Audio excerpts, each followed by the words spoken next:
നമസ്തേ. ദേശീയ അന്തർദേശീയ തലത്തിലെ പ്രധാന സംഭവ വികാസങ്ങളുമായി രാജ്യാന്തരം ആരംഭിക്കുകയാണ്. ആദ്യം നോക്കാം പ്രധാന വാർത്തകൾ. ഭാരതത്തിൻ്റേത് അതിവേഗം വളരുന്ന സമ്പദ് വ്യവസ്ഥ. ഈ വർഷവും വളർച്ച തുടരുമെന്ന കേന്ദ്ര ധനമന്ത്രി നിർമ്മല സീതാരാമൻ. ക്വാഡ് ഉച്ചകോടിക്കായി എസ് ജയശങ്കർ അമേരിക്കയിലേക്ക്.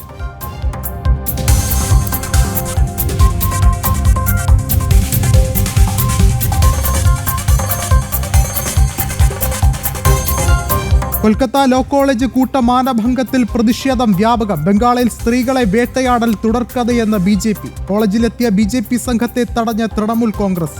അന്വേഷണം പോലീസ് ഇടപെട്ട് തടയുന്നുവെന്ന ദേശീയ വനിതാ കമ്മീഷൻ.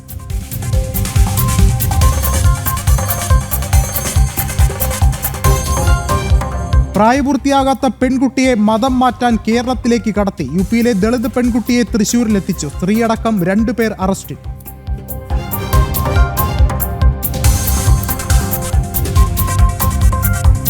തെലങ്കാനയിലെ കെമിക്കൽ ഫാക്ടറിയിൽ തീപിടുത്തവും സ്ഫോടനവും. 10 മരണം. മരണസംഖ്യ ഉയർന്നേക്കും. ദുഃഖം രേഖപ്പെടുത്തി പ്രധാനമന്ത്രി. മരിച്ചവരുടെ കുടുംബങ്ങൾക്ക് 2 ലക്ഷം വീതം.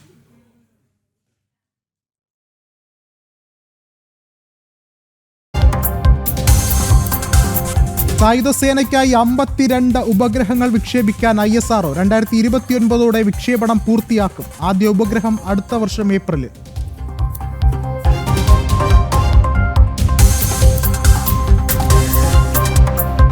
അമർനാഥ് തീർത്ഥാടനം മറ്റന്നാൾ മുതൽ. ഒരുക്കങ്ങൾ പൂർണ്ണം. കനത്ത സുരക്ഷാ ക്രമീകരണങ്ങൾ. ചാർധാം യാത്ര പുനരാരംഭിച്ചു.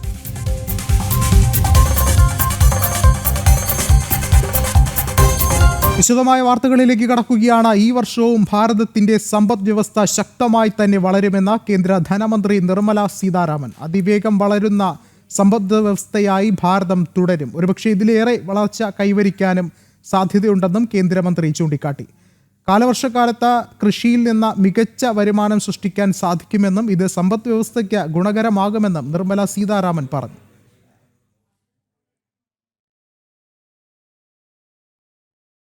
ക്വാഡ് വിദേശകാര്യ മന്ത്രിമാരുടെ സമ്മേളനത്തിനായി എസ് ജയശങ്കർ ഇന്ന് അമേരിക്കയിലേക്ക് തിരിക്കും. ജൂലൈ 2 വരെയാണ് ഔദ്യോഗിക സന്ദർശനം. US സ്റ്റേറ്റ് സെക്രട്ടറി മാർക്കോ റൂബിയോയുടെ ക്ഷണപ്രകാരമാണ് സന്ദർശനം. നാളെയാണ് ക്വാഡ് സമ്മേളനം നടക്കുക. ആഗോള ഭീകരവാദ വെല്ലുവിളിയും ഇതിനെ ചെറുക്കാൻ ലോകരാജ്യങ്ങൾ സ്വീകരിച്ച നടപടിയും പ്രതിപാദിക്കുന്ന പ്രദർശനം UN ആസ്ഥാനത്ത് വിദേശകാര്യമന്ത്രി ഉദ്ഘാടനം ചെയ്യും.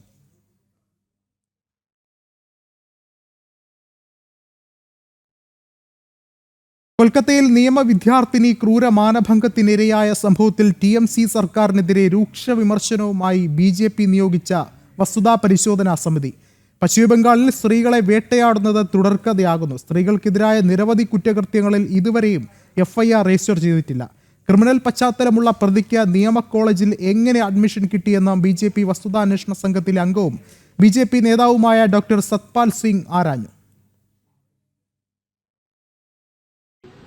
एक विशेष पैटर्न बन रहा है. विशेष पैटर्न ऐसा है कि कानून व्यवस्था जो है ध्वस्त हो रही है. प्रशासनिक लापरवाही और उसके साथ साथ जिस प्रकार से पार्टी के जो यहाँ पर इस समय जो सरकार है, ममता दीदी की सरकार, एक महिला मुख्यमंत्री होने के बाद जिस प्रकार से महिलाओं के ऊपर अत्याचार बढ़ रहे हैं, और एक केस नहीं है, ऐसे बहुत केस हैं. हमारे पास लिस्ट है. अग्निमित्रा जी ने आज लिस्ट दी है, होगा तो बाद में प्रेस में भी हम उसको रिलीज करेंगे. इतने केस हैं महिलाओं के ऊपर अत्याचार और उनके प्रति अपराध के. बहुत से केसेस में FIR ही रजिस्टर नहीं की जा रही. കൊൽക്കത്തയിൽ നിയമ വിദ്യാർത്ഥിനി കൂട്ടബലാത്സംഗത്തിനിരയായ സംഭവത്തിൽ BJPയുടെ വസ്തുതാന്വേഷണ സമിതിയെ തടഞ്ഞ ബംഗാൾ പോലീസ്. സംഭവം നടന്ന ലോ കോളേജിൽ പ്രവേശിക്കുന്നതും വിദ്യാർത്ഥികളുമായി സംസാരിക്കുന്നതും വിലക്കി. മുൻ കേന്ദ്രമന്ത്രി മീനാക്ഷി ലേഖി, ത്രിപുര മുൻ മുഖ്യമന്ത്രിയും MPയുമായ വിപ്ലബ് കുമാർ ദേബ്, MP മനൻ കുമാർ മിശ്ര, മുൻ പോലീസ് ഉദ്യോഗസ്ഥൻ സത്പാൽ സിംഗ് എന്നിവരടങ്ങുന്ന സംഘത്തെയാണ് പോലീസ് തടഞ്ഞത്. കോളേജിന് മുന്നിൽ പ്രതിഷേധിച്ച ABVP പ്രവർത്തകരെ അറസ്റ്റ് ചെയ്ത് നീക്കി.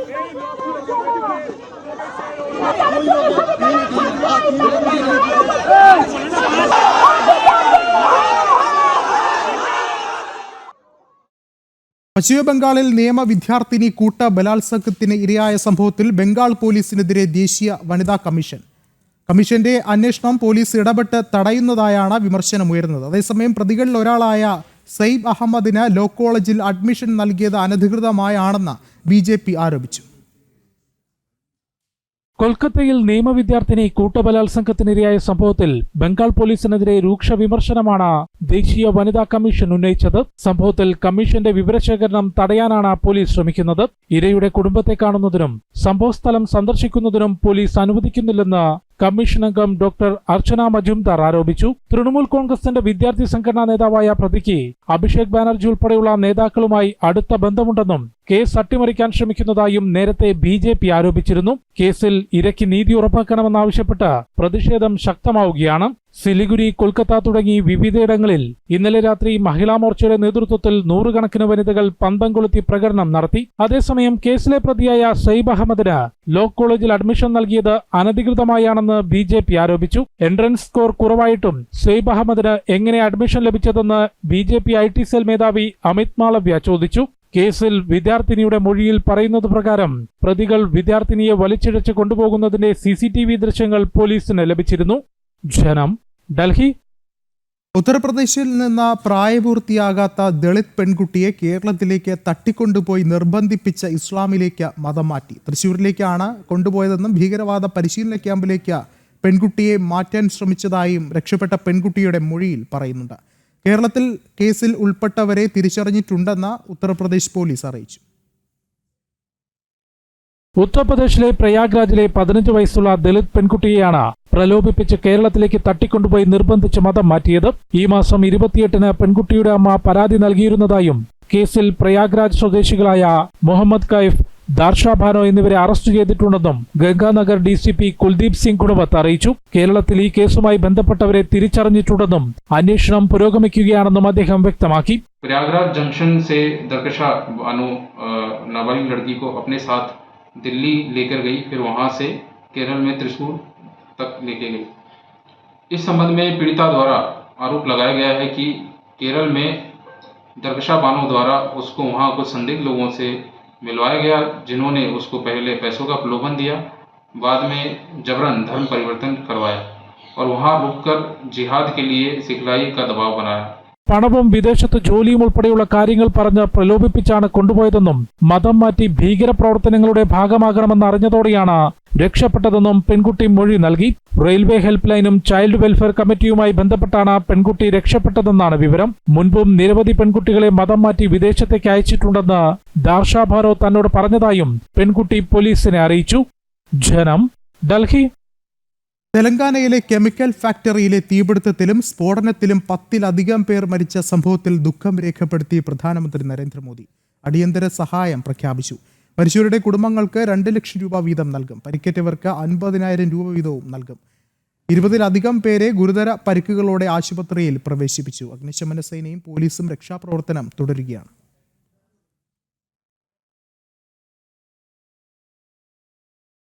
അമർനാഥ് തീർത്ഥാടന യാത്ര ജൂലൈ 2-ന് ആരംഭിക്കും. യാത്രയുടെ ഒരുക്കങ്ങളും സുരക്ഷാ ക്രമീകരണങ്ങളും പരിശോധിക്കുന്നതിനായി ട്രയൽ റൺ നടന്നു. പഹൽഗാം ഭീകരാക്രമണത്തിന്റെ പശ്ചാത്തലത്തിൽ കനത്ത സുരക്ഷാ ക്രമീകരണങ്ങളാണ് ഇത്തവണ ഒരുക്കിയിട്ടുള്ളത്.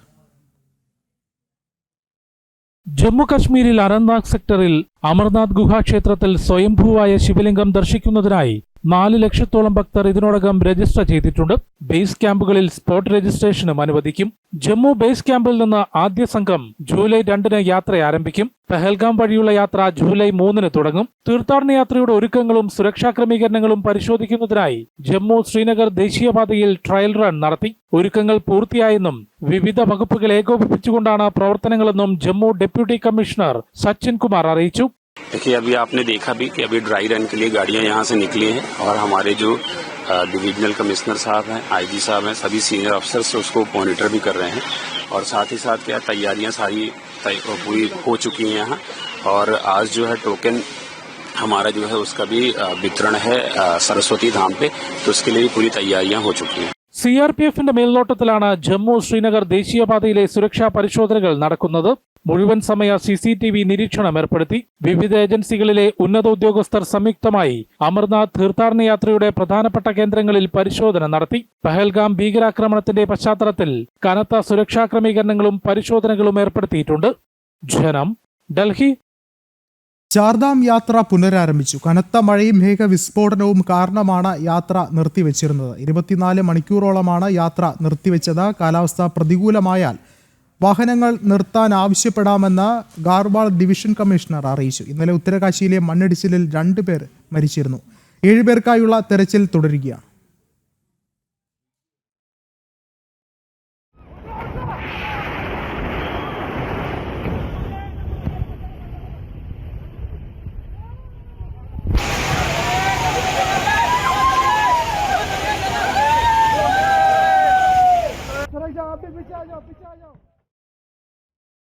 പുരി രഥോത്സവത്തിൽ പങ്കെടുത്ത യുകെയിലെ ഇന്ത്യൻ ഡെപ്യൂട്ടി കമ്മീഷണർ യുകെയിലെ ശ്രീ ജഗന്നാഥ സൊസൈറ്റിയുടെ നേതൃത്വത്തിൽ സ്ലൈവിൽ നടത്തിയ ചടങ്ങിലാണ് സുജിത് ഘോഷ് പങ്കെടുത്തത്. ജയ് ജഗന്നാഥ് വിളികളാൽ മുഖരിതമായ അന്തരീക്ഷത്തിൽ രഥയാത്രയിലെ പവിത്രമായ ആചാരങ്ങളിലൊന്നായ ചേരഭരണയും അദ്ദേഹം നിർവഹിച്ചു.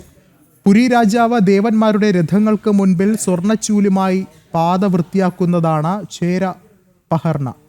സമത്വം, വിനയം എന്നിവയുടെ പ്രതീകമായ ചടങ്ങ് കൂടിയാണ് ഇത്. സമഗ്ര മാറ്റത്തിനൊരുങ്ങി ഇന്ത്യൻ റെയിൽവേ. IRCTC അക്കൗണ്ടിനെ ആധാറുമായി ബന്ധിപ്പിച്ചവർക്ക് മാത്രമേ നാളെ മുതൽ ഓൺലൈനായി തൽക്കാൽ ടിക്കറ്റുകൾ എടുക്കാൻ സാധിക്കൂ. ട്രെയിൻ പുറപ്പെടുന്നതിന് 8 മണിക്കൂർ മുൻപ് റിസർവേഷൻ ചാർട്ട് പ്രസിദ്ധീകരിക്കാനും തീരുമാനമായിട്ടുണ്ട്. ഈ വർഷം അവസാനത്തോടെ പുതിയ റിസർവേഷൻ സംവിധാനം സജ്ജമാക്കുമെന്നും റെയിൽവേ അറിയിച്ചു. ടിക്കറ്റ് ബുക്കിംഗ് കൂടുതൽ ലളിതമാക്കുകയാണ് പുതിയ റിസർവേഷൻ സംവിധാനത്തിന്റെ ലക്ഷ്യം. നവീകരിച്ച സംവിധാനം വഴി 5 ഇരട്ടി ടിക്കറ്റുകൾ സൃഷ്ടിക്കാൻ സാധിക്കും. അതായത് 1 മിനിറ്റിൽ 1.5 ലക്ഷം പേർക്ക് ടിക്കറ്റുകൾ എടുത്തു നൽകാനാകും. നിലവിൽ 32,000 ടിക്കറ്റുകളാണ് ഓരോ മിനിറ്റിലും എടുക്കാൻ സാധിക്കുക.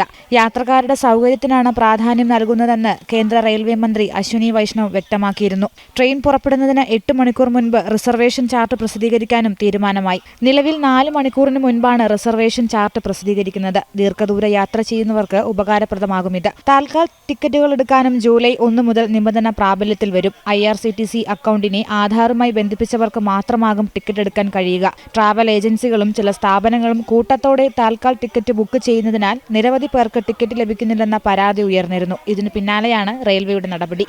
ന്യൂസ് ഡെസ്ക് ജനം. ഉപഗ്രഹാധിഷ്ഠിതമായ നിരീക്ഷണത്തിനായി സായുധ സേനയ്ക്ക് വേണ്ടി 52 ഉപഗ്രഹങ്ങൾ അടിയന്തരമായി വിക്ഷേപിക്കാനൊരുങ്ങി ISRO. 2029 മുഴുവൻ ഉപഗ്രഹങ്ങളും വിക്ഷേപിക്കും. ആദ്യ ഉപഗ്രഹം അടുത്ത വർഷം ഏപ്രിലിലാകും വിക്ഷേപിക്കുക. ഈ രൂപത്തിൽ 6000-ൽ അധികം കോടി രൂപയുടെ പദ്ധതിക്ക് കേന്ദ്ര മന്ത്രിസഭ നേരത്തെ അംഗീകാരം നൽകിയിരുന്നു. സമഗ്ര സൈനിക ബഹിരാകാശ പദ്ധതി നടപ്പാക്കുന്നതിന്റെ ഭാഗമായാണ് പുതിയ ഉപഗ്രഹങ്ങൾ വിക്ഷേപിക്കുന്നത്. ഉപഗ്രഹാധിഷ്ഠിത നിരീക്ഷണം ശക്തമാക്കുന്നതിന്റെ ഭാഗമായി 52ഓളം സാറ്റലൈറ്റുകൾ വിക്ഷേപിക്കും. 2029 മുഴുവൻ ഉപഗ്രഹങ്ങളുടെയും വിക്ഷേപണം പൂർത്തിയാകും. 2026 ഏപ്രിലിൽ ആദ്യ സാറ്റലൈറ്റ് വിക്ഷേപിക്കും. 52 കൃത്രിമ ഉപഗ്രഹങ്ങളിൽ 21 ISRO നേരിട്ട് നിർമ്മിക്കും. 31 പദ്ധതിയുടെ ഭാഗമാകുന്ന 3 സ്വകാര്യ കമ്പനികളും നിർമ്മിക്കും. ലോ എർത്ത് ഓർബിറ്റിലും ഭൂസ്ഥിര ഭ്രമണപഥത്തിലുമാണ് വിവിധ സാറ്റലൈറ്റുകൾ വിക്ഷേപിക്കുക.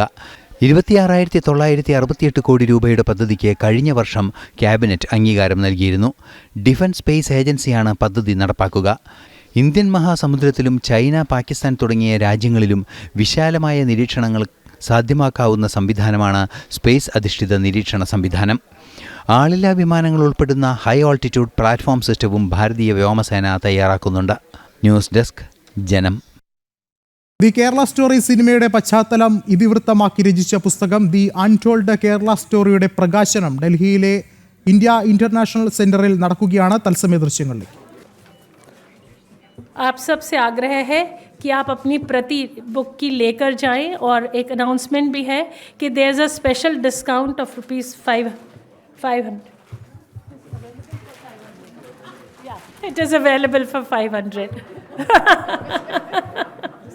My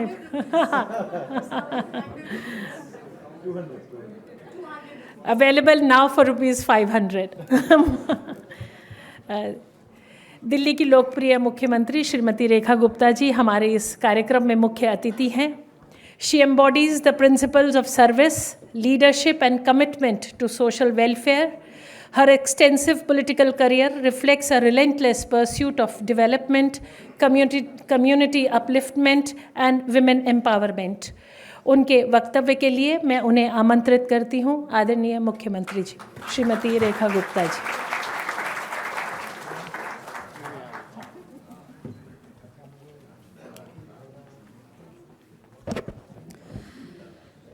वैसे मैं आयोजकों से ये पूछना चाहती हूँ, भाई मुझे बुलाया क्यों है? सुधांशु जी के बोलने के बाद कुछ और कहने सुनने बोलने का मतलब ही नहीं रह जाता। उनको सुनने के बाद बोलने की हिम्मत, क्षमता दोनों ख़त्म हो जाती है। क्षीण भीण जैसे वो उनके शब्दों में कहे ना, वो पूरी पावर खींच लेते हैं। तो केवल सुन लें अच्छे से, हम वही एकमात्र शक्ति उनके सामने बचती है। एक बार जोरदार तालियां भाई सुधांशु जी के लिए, जो कि मुझे लगता है कि भारत के सबसे अमीर लोगों में से हैं। अमीर यानी ज्ञान का भंडार, शब्दों का भंडार, और जिस शक्ति के साथ, जिस साहस के साथ आप अपने विचारों का प्रयोग करते हैं दिल्ली में, देश में, हम सबको उन पे बहुत ज़्यादा गर्व है। मैं उनको बधाई देती हूँ उनके इस पूरे, जिस तरीके से वो ज्ञान की लो भारतवर्ष में जला करके रखते हैं। आज की आयोजन मंडल में मेरी बहुत ही प्रिय मित्र मोनिका अरोड़ा जी, मैं आज इस मंच से ये भी बताना चाहती हूँ कि मुझे नहीं मालूम था कभी सामाजिक जीवन क्या होता है, राजनीतिक व्यक्तित्व क्या होता है, देश दुनिया में इन सब का क्या लेना देना था। एक साधारण सी लड़की जो अपने कॉलेज में गई, अपनी पढ़ाई करते हुए केवल मात्र मोनिका की मित्र बनी और आज दिल्ली की मुख्यमंत्री है।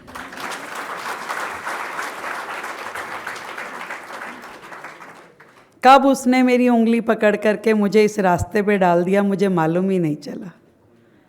और चलते चलते मैं यहाँ तक पहुँच गई कि आज मैं एक राज्य का प्रभार लिए हुए, शायद इसी दायित्व बोध में आप सबने मुझे यहाँ आमंत्रित किया कि ये विषय जो है सच में किसी भी राज्य सरकार के लिए एक बहुत महत्वपूर्ण, सेंसिटिव विषय है।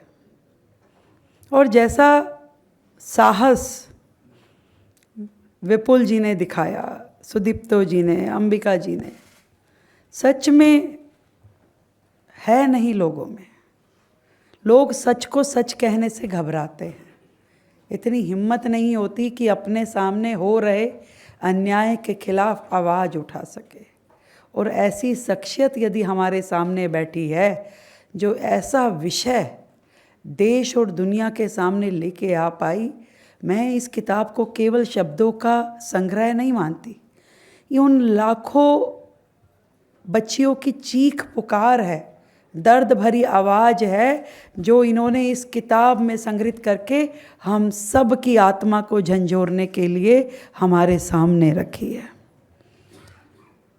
मैंने जब ये पिक्चर देखी, द केरला स्टोरी, कई दिनों तक मुझे नींद नहीं आई। ऐसे लगा कि जैसे आत्मा सिहर गई है। उसका एक एक सीन जो था कई दिनों तक मस्तिष्क में घूमता रहा। अपने ऊपर धिक्कार आती थी कि सच कह रहे हैं ये, हम उस माँ बाप के रूप में भी फेल हैं कि हमने अपनी बच्चियों को कभी वो शिक्षा दी नहीं। और उसके बाद मैंने हजारों बेटियों को हॉल बुक करा कर वो पिक्चर दिखाई, हजारों बेटियों को।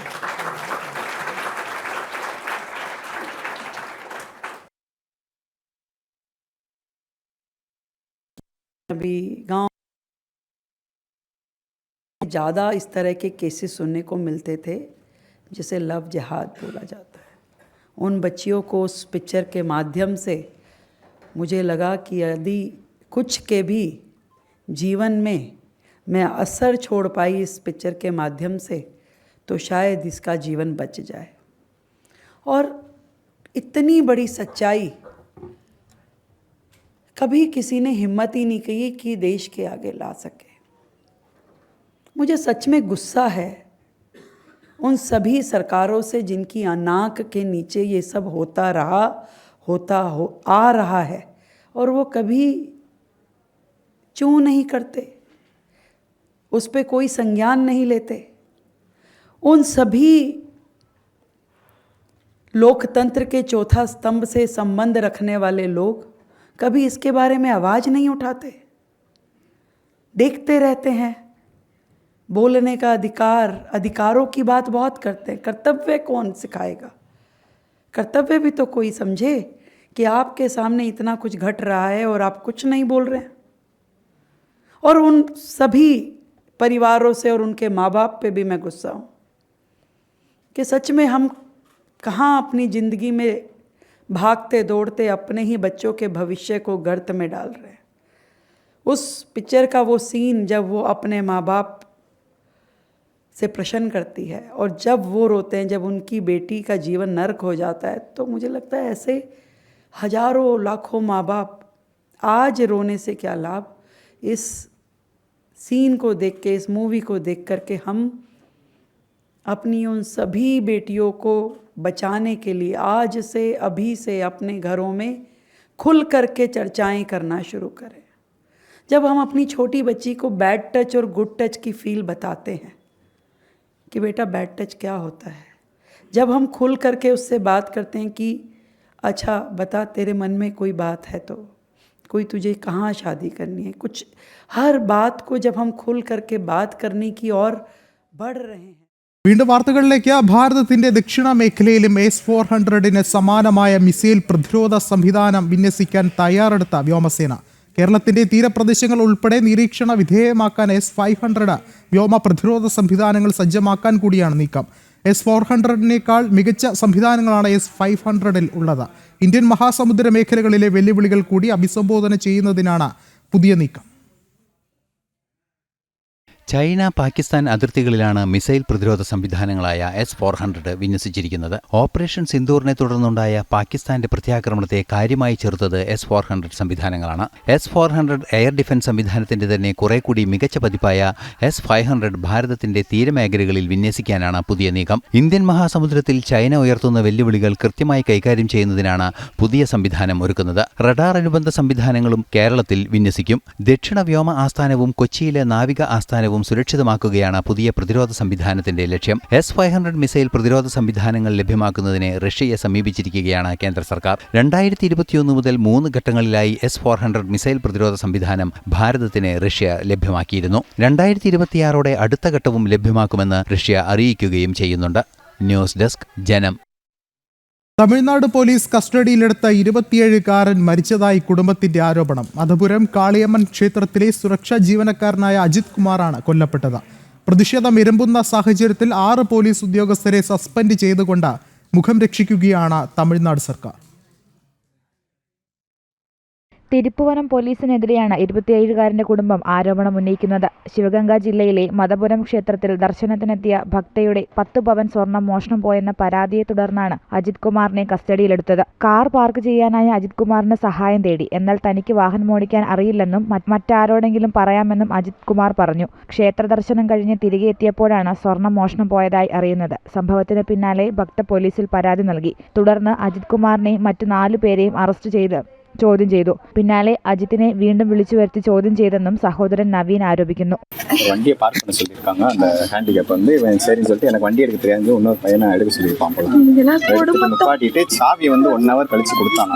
ப்ரூஃப் அவங்க சைடு அந்த மாதிரிலாம் எதுவும் நம்மகிட்ட சொல்லி. കുറ്റം സമ്മതിക്കാനായി തന്നെ അരമണിക്കൂറോളം മർദ്ദിച്ചു. വായ മൂടിക്കെട്ടിയാണ് അജിത്തിനെ മർദ്ദിച്ചതെന്നും നവീൻ പറയുന്നു.